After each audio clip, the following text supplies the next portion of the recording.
I am so happy that you're able to join us for this extended interview. Make sure to visit theoffbeatlife.com.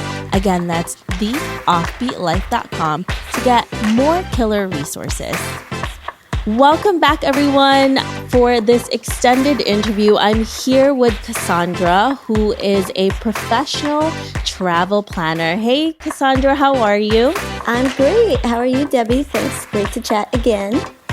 Thank you so much for being here. I really appreciate it. So before we get to your tips and tricks on how to become a personal trip planner, can you tell us a little bit more about you and why you live an offbeat life? Yeah, sure. So I, lost my father very young. He was very young to cancer over 13 years ago. And I decided to venture into my heritage, which was Sicilian or Italian American. And from there, it led me to getting a dual citizenship, to living back and forth between Italy, and then finally splitting my life 6 months in Italy, 6 months in New York as a travel planner for my business, Travel Italian Style. So yeah, it's been an exciting journey. You have one of those jobs or businesses that a lot of people will look at and envy, because who wouldn't want to do this, right? Live part of the year in Italy, planning people's amazing trips to this incredible country. Now, what is the process like for actually becoming a travel planner? So what's interesting is it's different in every state, depending if you're going to be a travel agent or a travel planner. There's a fine line between them, but basically it depends really first on your state. So you have to look into like legally how you can run a travel business from the USA for, if this is your dream. And then from there, I think you can go a few different routes. There's some companies that you can work as a travel planner underneath a big company, like a big travel agency, and be an independent planner. And that's always a great idea for somebody who's new into travel or new into travel planning, only because a lot of these people train their travel agents and their travel planners. They'll show them videos on different parts of the world. They'll have seminars. They'll, have like get-togethers. So I chose to do a different route because of my experience already working in travel as a tour leader here in Italy. But I always recommend people who reach out and say, hey, listen, I really love Italy, or I really love to travel, but I don't know everywhere and I don't have the means to travel everywhere. How do I do it? So that's usually what I tell people. Look for a travel agency that's hiring independent planners and you'll learn a ton. Now, do you need to do any other sort of education aside from that, like an internship somewhere or to work for them before you get into this? I mean, technically you don't have to, but I would recommend, definitely working for another company if you can, like you said, or an intern. But I would say also do some business courses. I had mentioned to you in the last interview, I learned about wine and event planning. And the reason I did that is because I wanted to be able to know when people ask me about wine tours and things like, or maybe dining. I even took some food courses. I totally forgot about that. So even some food, courses and things to understand different dining ethics or, because everybody does something different. So, and not important is kind of looking into those types of things to become an expert.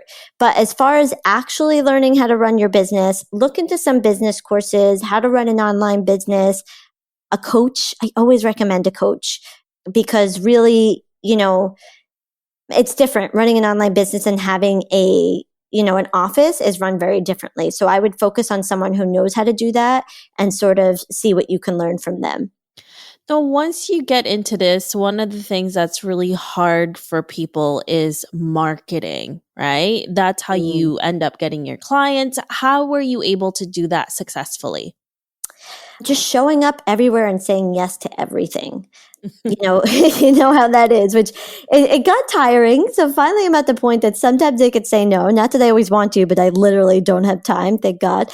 But, I'm busy enough to say that. But in the beginning, I was sometimes going to networking events, no exaggeration, 3 times a day on a weekend, like a morning event, a different afternoon. an evening. So I definitely, and that's the other benefit of joining like a travel company that's hiring independent agents. That's why I tell people to start there too, because then they automatically get all these networking events, and not just to learn how to do the business, but then you meet people, that can maybe help you. I mean, I always tell people the story. I was at a blogging conference in Sweden when I met someone that referred me to the TEDx talk. Like I'm not a blogger. Like I do blog sometimes, but I'm not a blogger.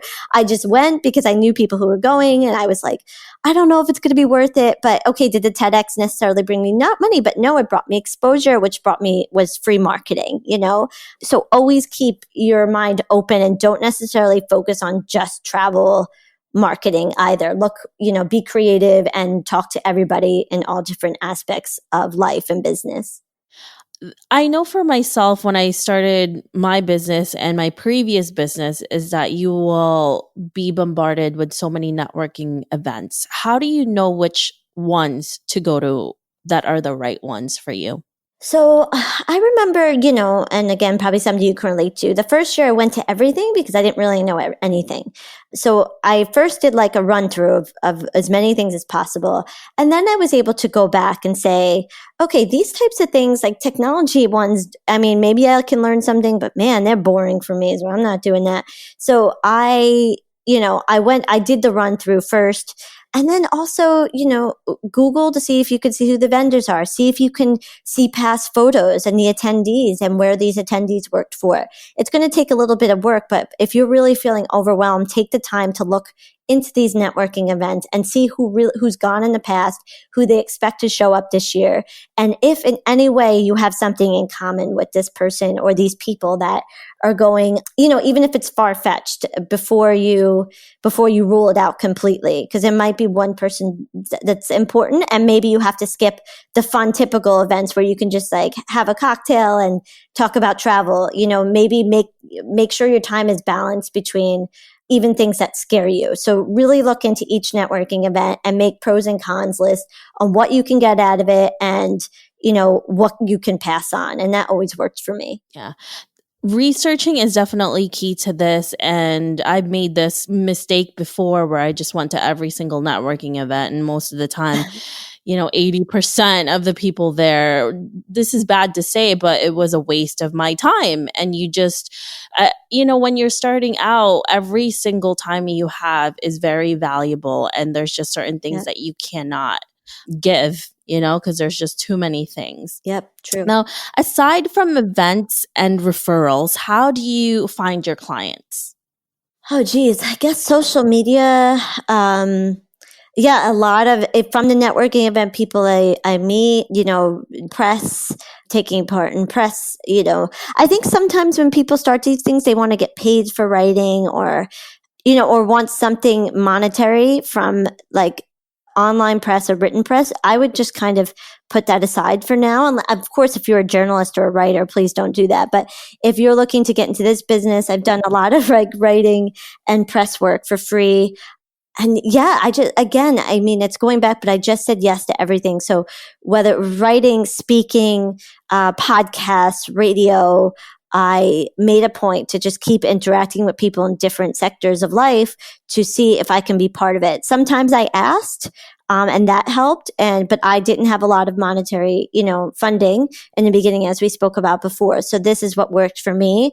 But of course, if you do have some money to spend, I have marketing people I work with that are huge believers in the Facebook ads still and paying for ads in certain online magazines and things that work for them. And that's a great alternative. But if you don't have the funding yet, just make sure to, like I said, say yes to everything and approach people, and don't be afraid to sometimes do things for free. Not forever, but at least in the beginning to find some clients. Yeah. Now, how are you able to stay financially stable while you're building this business? A lot of hustle. I do not take a day off. It's funny, I choose to live in Italy half the year because in the summer I live by the sea, and I do take a couple hours as much as I can every couple of days to go and swim and stay focused, emotionally and spiritually centered. But really, I do not take a day off right now. Yeah, I don't invest my money in things. Sometimes I'm wrong. Maybe I should invest in more, but I would say I stay financially stable because I try to do a lot of my marketing in free ways, as I discussed, because I'm still a very small business. And I take part in lots of events where I know that people, will help on SEO or referrals. And I just hustle. And I'm always changing. I'm not doing the same thing I was doing 4 years ago with my travel planning. That's why last year I said I went to all 20 regions of Italy because I like to keep it interesting. I like to change up the way I do Instagram, the stories I share. I'm always testing out things. And that has, it's even brought a lot of past clients back. So I'm never scared I won't have money. I really feel like, as cliche as it sounds, I'm sorry if this isn't the best advice, but really just working hard and not instead of sleeping, I'm usually up at 6:30 taking photos or doing interviews or, you just have to work and set aside the party time until you are set in business. Absolutely. That is such a great advice. It doesn't happen overnight, and every day you have to do something, even if it's just little things. If you're in your 9 to 5 right now, just do 1 or 2 things and it'll build up that momentum. And you really have to work hard for it to get the results that you want to get to where Cassandra is right now, where you can do summers by the sea in Italy. Yes, I promise it's worth it. Working hard. And people notice. They definitely notice, as you know. So Absolutely. Cassandra, is there any last advice that you can give to anyone who wants to do this that really helped you when you were first starting out? yeah, and it's sort of a repeat of what I mentioned before, but I really love to reiterate it that the most important things in this business is to be original, to really be authentic and show your authentic self and be ethical. Don't rush to get ahead. Don't cross people or do things. You know what I would even say to people? Don't even look at other people's websites and be like, I'm going to be that one day. Just try to do it on your own first. Use your heart and what's in your soul and what you're passionate about to put something on paper, put it out there in the world.